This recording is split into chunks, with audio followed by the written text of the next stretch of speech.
So, Shinya asked, you're also a musician besides being a voice actor, so do you ever listen to any of the soundtracks of the games that you've voiced? And are there any particular songs that you like from the games that you've worked on? And who asked that question? Shinya, Hi, who Shinya. you're going to be talking to next Saturday. Okay, thank you for your question. And to disappoint you and all the other fans, no, I have not listened to any of the music or soundtracks that accompany any of the games I've ever performed in. Perhaps I should. I think I have heard some of the music before when I've been at conventions, and some of the other actors are a little more hip to it than I am, and it'll pop on. They're like, "Oh wow, that's pretty cool, huh?" And I'm like, "What?" And they'll go, I'm like, "No, I don't." And they're like, "Yeah, that's from Chain of Memories, or that's from Metal Gear Solid 4, or." And I go, I had no idea. I'm like, how do you know that? And I go, well, because we check it out, we listen to it. And then it's just like I actually just returned from an appearance in Kuwait City in Kuwait, and I was there with Kira-san, who did the music for Silent Hill and for a number of other projects. And so I got to hear some of his work, and it was pretty cool. Mm-hmm. The only thing I know about Silent Hill are the nurses who have really tight-fitting outfits, and their faces are wrapped in gauze like mummies. But I will say they're some of the sexiest mummy nurses I've ever seen in my life. Right. There you go. Oh, somebody put something up here as Axel. He looks all confused. It says, when they were going to kill you, a good meme, when they were going to kill you off in the tutorial, but decide you're too cool, so you just become so flattered. Okay. That's amazing. That's good. And also, Drea said that her friend Ben says hello. Hi, Ben. Are there any ships for your characters that you like? Do you have any opinions on some of the fan romance pairings that people come up with? I know you've commented on Akaroku, Axel, Roxas on your social media in the past.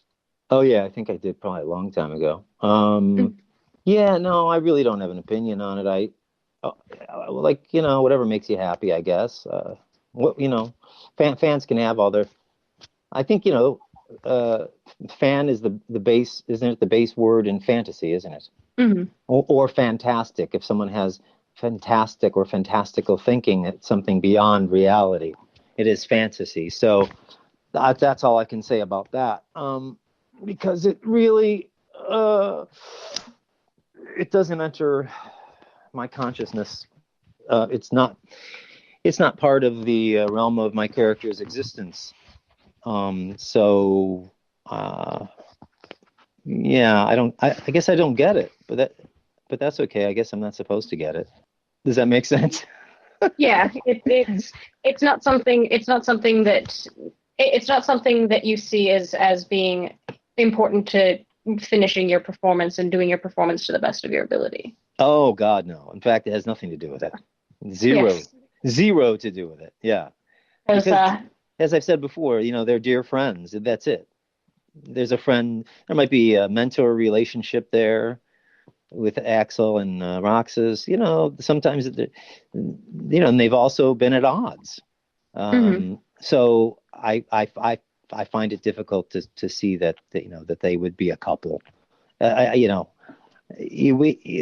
hasn't been anything that shows that to me. If they share some sea salt ice cream sitting on the edge of a building with a giant clock, it's just two guys hanging out. Maybe Sora's been around. I can't recall, but that's about it. So there you go. These people are obsessed with noodle soup for some reason. Yes. Do you like cup noodles? Sure, I do. There you go, Cowboy Cloud. That's your answer. There you go, Cowboy Cloud. Cup noodles are great. And somebody, Cloud Noodle Soup, wrote, "I will not rest till I find out if Quinton Flynn likes cup noodles." Well, you can rest now. And you can sleep. You can rest in peace, Cloud. Rest in, yeah. And you can also spell my name correctly. Quinton. That was And oh yes, Derp put up a picture of all those cup of noodles. We used to have those in college. Mm. So, Noodle asked, is there any character that you didn't really enjoy doing, or a character that you feel like you could have done better if you had the opportunity to reprise that role? I don't. Nothing comes to. Nothing I can recall at the moment.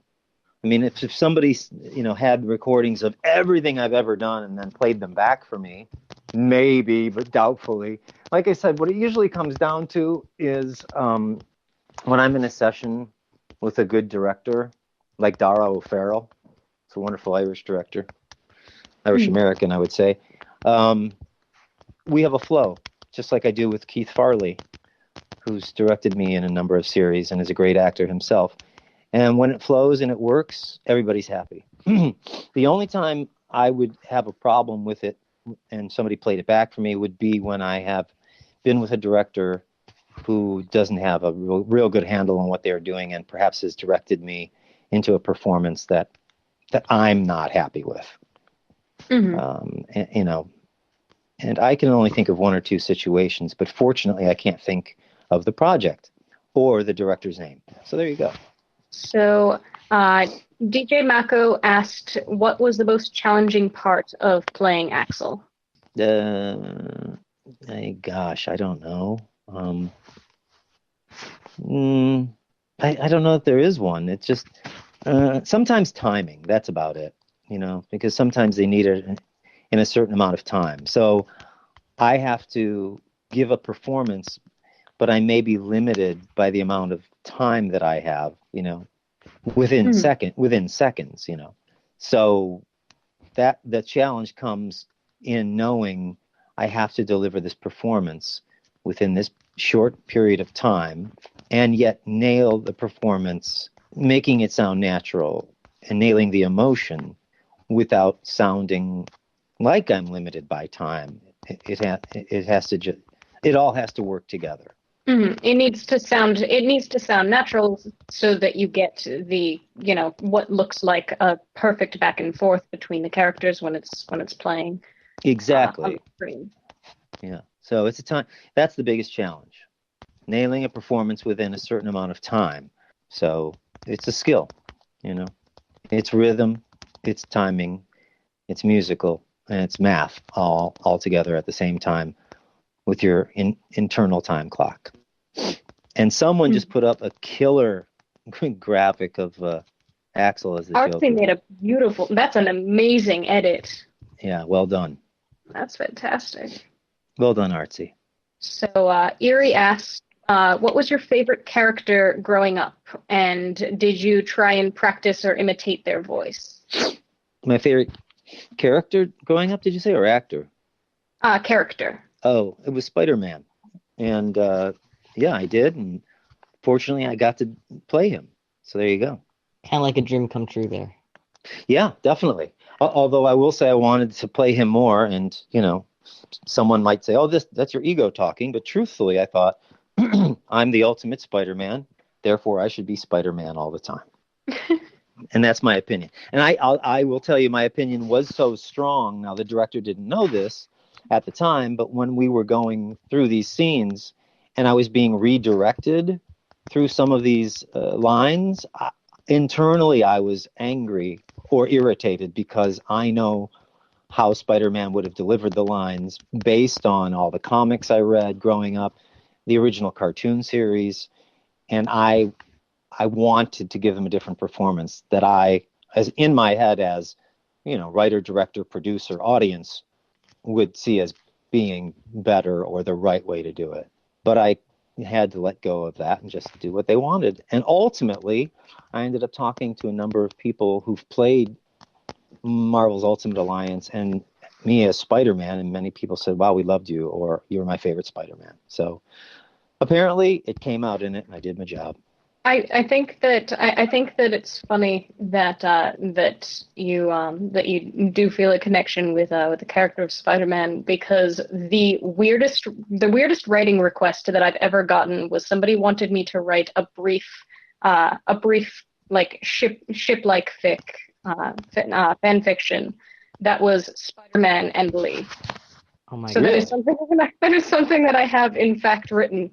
Wow, that is bizarre. It is the weirdest request that I have ever gotten. It is strange. I can't see an attraction there whatsoever. But hey, Nope, me neither. yeah. I actually ended it with a joke of Lee saying that he's more of a DC guy. Ah, perfect. So I love it. I love it. that was fantastic. I love it. Oh, look at somebody Uh, real. Everyone draw Axel as Spider-Man. Go for it. yeah, if you please draw Axel or Reno as Spider-Man, that would be wonderful. So Scope asked, what is the most difficult role that you've ever had in the VA industry? The most difficult role I've ever had. God, I don't know. Well, I would say one of the most difficult roles was a character I played named Rexus Rage Spear, who was in Guild Wars and Guild Wars 2. And the reason he was so difficult is because of how strenuous it was on my vocal cords. He talks like this. I'm Rexus Rage Spear. I want to do some killing and I want to drink my mead. So that almost hurt when it did hurt when I did it. So there you go. That would be one of my most. I hope you have water.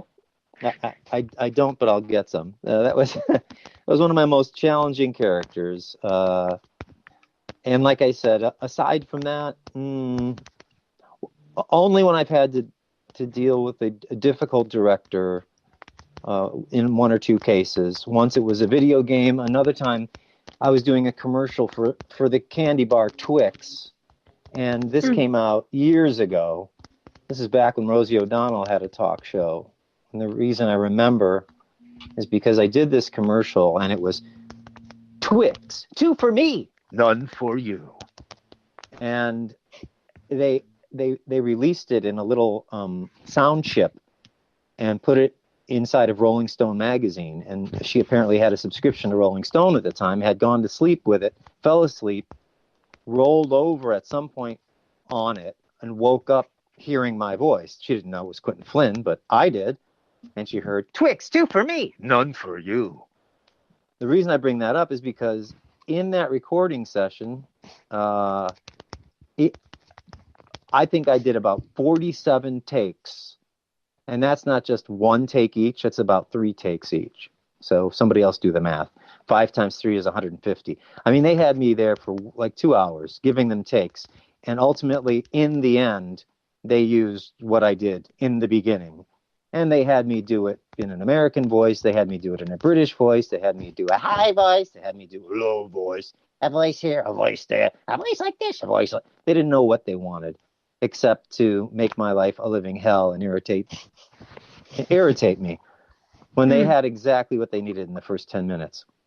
So there you go. So back to the questions. We're almost through them all, actually. Okay. So even though you're not a gamer, do you prefer acting for Kingdom Hearts games or Final Fantasy games? Well,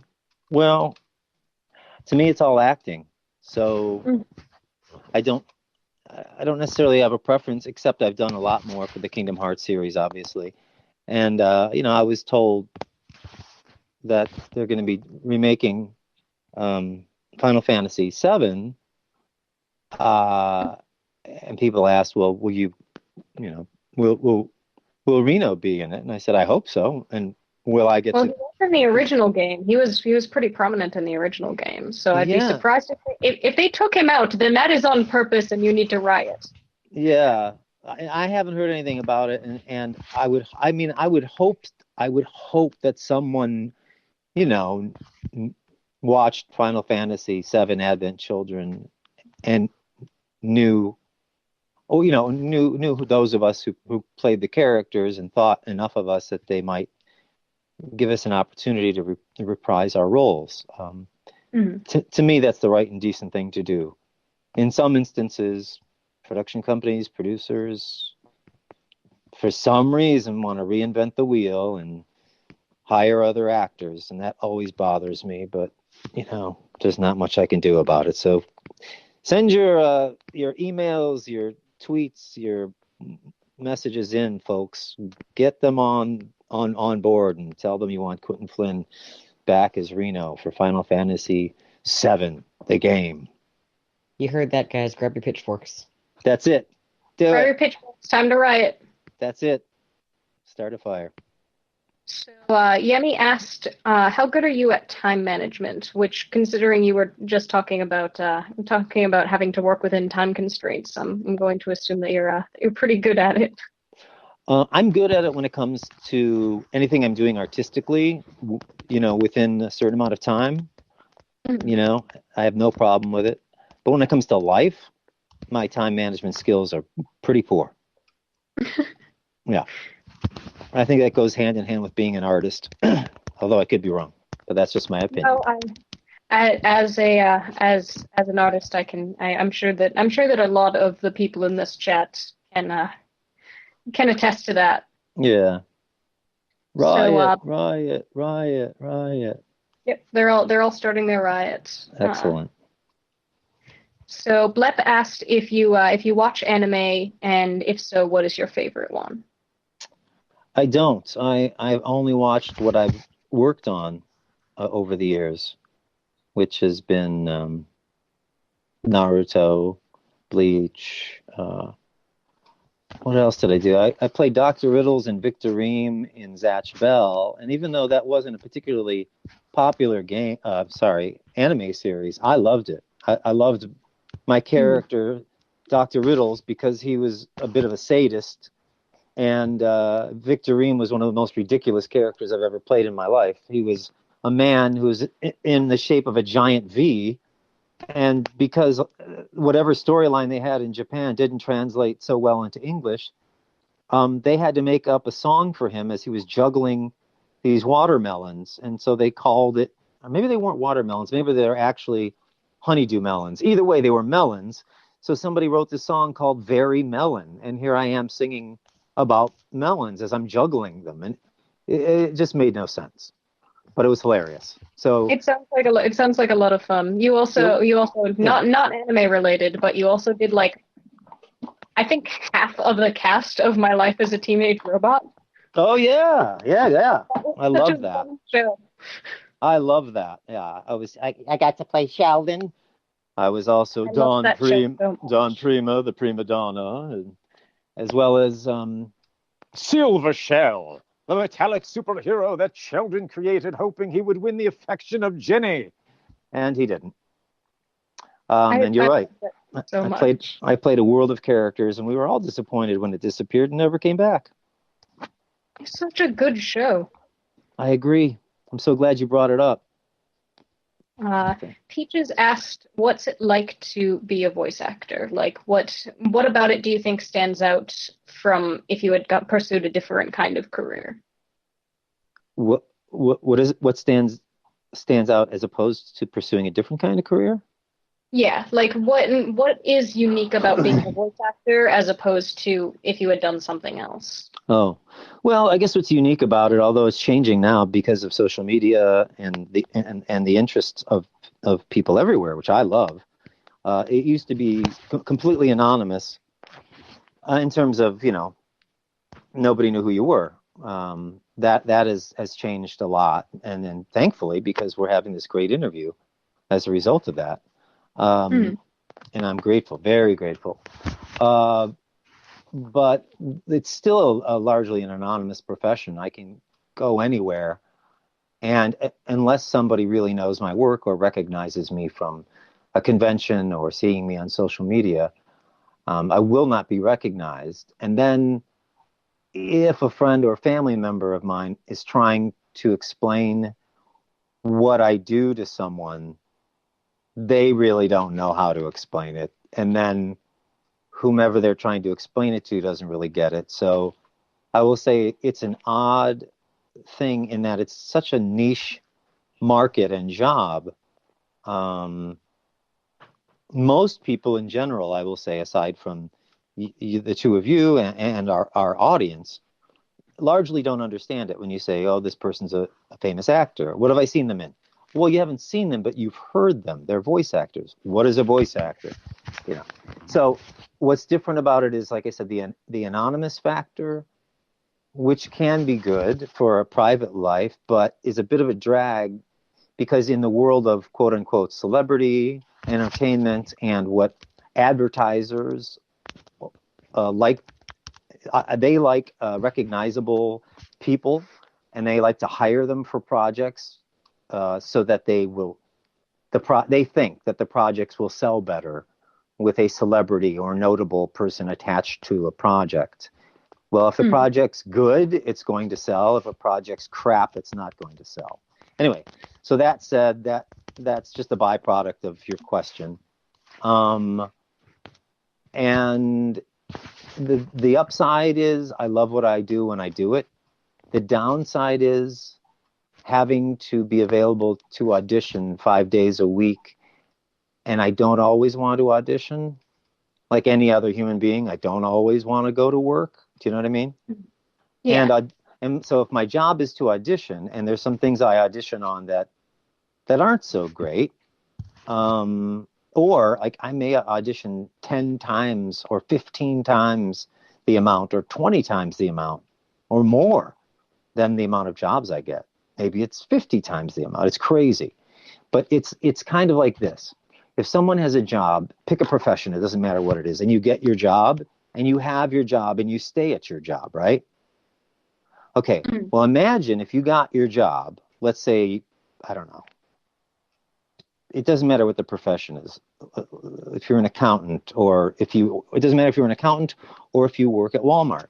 Let's say that after 5 days, they say, you were awesome. Thank you. We're done with you. And then you have to leave and start looking for another job the next day. And then you get another job in your profession for a different company, and they have you on board for 2 days, and they go, that was great. Thank you for your service. Here's your money. Goodbye. Or they say, thank you for your service. Your performance was great.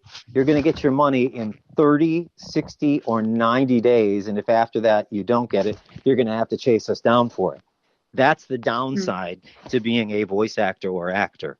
They want us as soon as they want us, when they want us, and we give them the performance and we do the work, but they will not pay us usually any sooner than 30 days, sometimes later, and sometimes we have to chase it. And as I said before, when I say I'm interviewing for work, I got an audition for work, it's like a series of job interviews. So imagine your life is interviewing for jobs 5 days a week.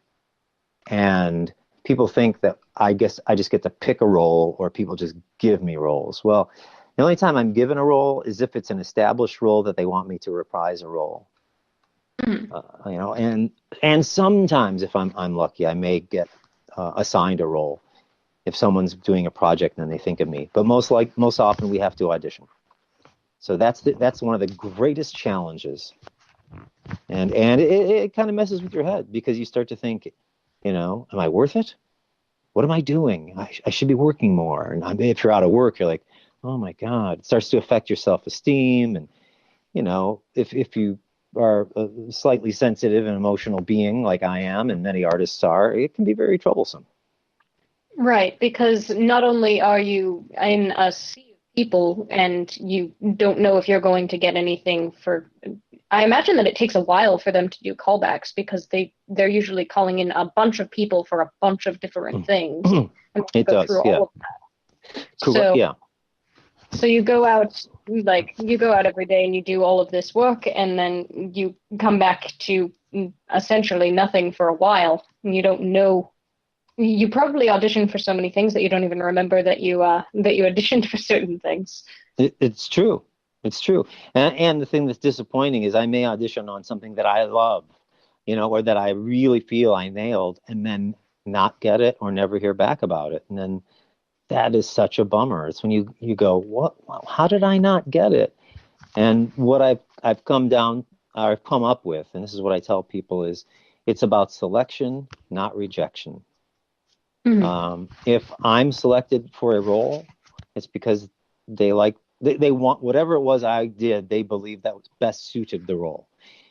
If they select someone else for a role other than me or anyone else for that matter, they selected that person because that person did something they felt best suited the role.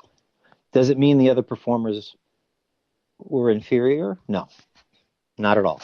It just means they decided on this person because it suited what they believed met their needs. Mhm. But still, in between, when I'm out of work, I start questioning, like anybody else, I question my existence. I question my validity. I question what can I do to change things. And so that's where faith comes in. I have to have faith that everything happens for a reason. We are where we are for a reason, and do the best we can where we are when we can. I think that's really important for any field, but especially a creative one, because artists are very prone to getting down on themselves. Oh yeah, I experienced this. yeah, and I can admit I do suffer depression and have to cope with that, and that's very difficult, cyclical, and one never knows when it's going to come up. So it's all a part of it. And for anyone else out there who suffers from any mental or emotional or mood disorders, know that you are not alone, and there is help. And that's important too. Is that if you do need support, then you reach out for it. Oh, absolutely. Now I have to plug my phone in here, and I don't have an extra attachment to my earphones. So let's see how this is going to work. I want to see how I can hear you best, and you guys can hear me best. Hang on 1 second here. All right. Plugging in. Can you hear me? I can hear you. Hold on. Let me put this on. How about now? You're a little bit further away, but wait a second. Hold on. Still... What does it say? I am currently in a video. Oh, wait. Hello? Yes. Okay. Can you hear me? Okay. Yes. Yeah, we can hear you now. Okay, great. All right. We're all good. So Caspian asked, what was it like when you first took on the roles of Axel, Reno, and Raiden? I took them on at different times. Axel, Reno, and Raiden. Yeah. What was it like? Gosh. Again, different studios, different writers, different directors, different producers. So different experiences. They were all unique in and of themselves. And Raiden was unusual in that, he was being introduced quietly and silently. And I remember, because that originated in Japan,